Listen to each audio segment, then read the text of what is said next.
आप श्री शिव महापुराण कथासार का श्रवण कर रहे हैं।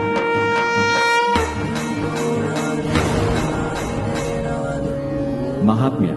एक बार श्री शौनक जी ने महाज्ञानी सूत जी से निवेदन किया, हे सूत जी, सदाचार, भगवत भक्ति और विवेक की वृद्धि कैसे होती है तथा साधु पुरुष किस प्रकार अपने काम, क्रोध, लोभ आदि मानसिक विकारों का निवारण करते हैं? आप हमें ऐसा कोई शाश्वत साधन बताइए जो कल्याणकारी एवं परम मंगलकारी हो, और वो साधन ऐसा हो जिसके अनुष्ठान से शीघ्र ही अंतःकरण की विशेष शुद्धि हो जाए तथा निर्मल चित्त वाले पुरुष को सदा के लिए शिवपद की प्राप्ति हो जाए। सूत जी ने कहा, मुनि श्रेष्ठ शौनक, संपूर्ण शास्त्रों के सिद्धांत से समन्वित भक्ति आदि को बढ़ाने वाला तथा भगवान शिव को संतुष्ट करने वाला उत्तम शिव पुराण काल रूपी सर्प से प्राप्त महात्रास का भी विनाश करने वाला है। हे मुने, पूर्व काल में शिव जी ने इसे कहा था। गुरुदेव व्यास जी ने सनत कुमार मुनि का उपदेश पाकर कलयुग के प्राणियों के कल्याण के लिए बड़े आदर से संक्षेप में इस पुराण का प्रतिपादन किया। इसे भगवान शिव का वाड्मय स्वरूप समझना चाहिए तथा सब प्रकार से इसका सेवन करना चाहिए। इसके पठन, पाठन और श्रवण से शिव भक्ति पाकर मनुष्य शीघ्र ही शिवपद को प्राप्त कर लेता है। इस शिव पुराण को सुनने से मनुष्य सब पापों से मुक्त हो जाता है तथा बड़े बड़े उत्कृष्ट भोगों का भोग करके अंत में शिवलोक को प्राप्त कर लेता है। शिव पुराण का श्रवण और भगवान शंकर के नाम का संकीर्तन दोनों ही मनुष्यों को कल्पवृक्ष के समान सम्यक फल देने वाले हैं, इसमें संदेह नहीं है। ये शिव पुराण 24,000 श्लोकों से युक्त है। इसमें 7 संहिताएं हैं। मनुष्य को चाहिए कि वह भक्ति, ज्ञान और वैराग्य से भली भांति संपन्न हो, बड़े आदर से इसका श्रवण करे। जिस घर में इस शिव पुराण की कथा होती है वह घर तीर्थ रूप ही है। उसमें निवास करने वालों के पाप यह नष्ट कर देता है।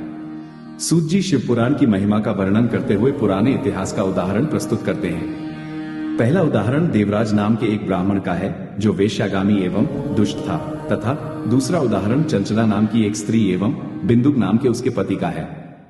ये दोनों ही दुरात्मा और महापापी थे, परंतु शिव पुराण की कथा के श्रवण के प्रभाव से इन सब का उद्धार हो जाता है और इन्हें शिवपद की प्राप्ति हो जाती है। शिव पुराण के श्रवण की विधि। शौनक जी के पूछने पर सूत जी शिव पुराण के श्रवण की विधि का वर्णन करते हुए कहते हैं, शिव उपासक के अतिरिक्त गणेश भक्त, शाक्त, सूर्य उपासक, वैष्णव और इसके साथ ही ब्राह्मण, क्षत्रिय, वैश्य, शूद्र, चारों वर्णों के स्त्री पुरुष एवं ब्रह्मचारी, गृहस्थ, वानप्रस्थ, सन्यासी, ये सभी सकाम भाव अथवा निष्काम भाव से कथा श्रवण कर सकते हैं। किंतु जो लोग विष्णु और शिव में भेद दृष्टि रखते हैं, शिव भक्ति से रहित हैं, पाखंडी, हिंसक तथा दुष्ट हैं, नास्तिक हैं, परस्त्री, पराया धन तथा देव संपत्ति के हरण के लिए लुब्ध रहते हैं, वे कथा श्रवण के अधिकारी नहीं हैं। श्रोता को चाहिए कि वह ब्रह्मचर्य का पालन करे, पृथ्वी पर सोए, सत्य बोले, जितेंद्रिय रहे तथा कथा की समाप्ति तक पत्तल पर भोजन करे तथा लोभ एवं हिंसा आदि से रहित हो और काम, क्रोध, लोभ, मोह, मद, मात्सर्य, ईर्ष्या, राग, द्वेष, पाखंड एवं अहंकार को भी छोड़ दे। श्रोता को सदा विनयशील, सरलचित, पवित्र, दयालु, कम बोलने वाला तथा उदार मन वाला होना चाहिए।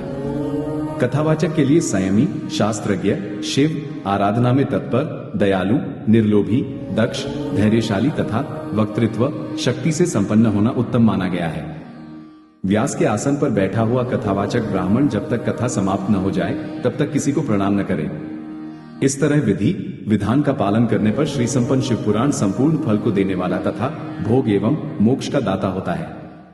हे मुने, मैंने आपको शिव पुराण का यह महात्म्य जो संपूर्ण अभीष्टों को देने वाला है बता दिया। जो सदा भगवान विश्वनाथ का ध्यान करते हैं, जिनकी वाणी शिव के गुणों की स्तुति करती है और जिनके दोनों कान उनकी कथा सुनते हैं, इस जीव जगत में उन्हीं का जन्म लेना सफल है। वे निश्चय ही संसार सागर से पार हो जाते हैं।